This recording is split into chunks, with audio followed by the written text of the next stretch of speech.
Hello friends, তোমরা কেমন আছো? যা ঠান্ডা পড়েছে, তো দেখো এত ঠান্ডার মধ্যেই আমি আবার বেরিয়ে পড়লাম। বোন আর বোনের হাজব্যান্ড এসছে, আর আমি আর আমার মেয়ে চারজনে মিলে আমরা যাচ্ছি আলিপুর জুতে। তো দেখো প্রথমেই দমদম স্টেশনে এসে মেট্রো করে আমরা চলে গেলাম রবীন্দ্র সদনে নেমে তারপরে সেখান থেকে বাসে করে আলিপুর জুতে পৌঁছে গেলাম। এই যে দেখো মেট্রো থেকে নেমে, এবার নেমে তো অবাক হয়ে গেছি জানো তো বন্ধুরা, এত ভিড়। তো টিকিট কাউন্টারের সামনে চলে গেলাম, সেখানে টিকিটের প্রাইস ছিল 50 টাকা করে।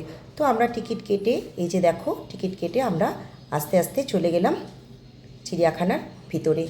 ভিতরে ঢুকে আমি তো অবাক হয়ে গেছি। আগেরবারেও এসেছিলাম কিন্তু এত ভিড় ছিল না, এবারে তো অসম্ভব ভিড় জানো তো বন্ধুরা। তোমরা দেখতেই পাবে ভিডিওর মাঝখানে। এই যে দেখো ম্যাকাও, প্রথমেই তোমাদের দেখালাম। অনেক ধরনের পাখি পশুই দেখেছি, কিন্তু সব কিছুর নাম অত মনে নেই, ওখানে লেখা ছিল তো। তো যাই হোক, দেখো দেখতে পাচ্ছ, যতটা পারছি জুম করে তোমাদের দেখানোর চেষ্টা করছি। খাঁচাগুলো তো খুব ঘন, সেই জন্য অতটা বোঝা যাচ্ছে না। দেখতে পাচ্ছ, এই যে দেখো সব একভাবে বসে রয়েছে, ঠান্ডায় ওরাও জড়সড় হয়ে গেছে। আর এখানে রয়েছে ময়ূর, কিন্তু ভালো বোঝা গেল না। তো যাই হোক দেখো, এই যে দেখো এখানেও এক ধরনের পাখি রয়েছে, কিন্তু নামগুলো অতটা মনে করতে পারছি না, তোমরাই দেখে নাও। খুব সুন্দর সুন্দর পাখি পশু দেখতে পেয়েছি এবারে আমরা, আগেরবারে অতটা ছিল না। তো দেখো হাঁটতে হাঁটতে এবার আমরা যাচ্ছি। দেখতে পাচ্ছ বন্ধুরা কি ভিড়, আমি তো অবাক হয়ে গেছি এত ভিড়ে। এই যে দেখো জিরাফের কাছে চলে আসলাম। আমার মনে হয় পৃথিবীর সবচেয়ে উচ্চতম প্রাণী হলো জিরাফ। তো দেখো এত কাছ থেকে দেখে কি ভালো লাগছিল, কত সুন্দর সৃষ্টি ভগবানের, দেখো তো। এই যে তারপরে আমরা হাঁটতে হাঁটতে খুব খিদে পেয়ে গেছে, এবার তো খেতে হবে তাই না।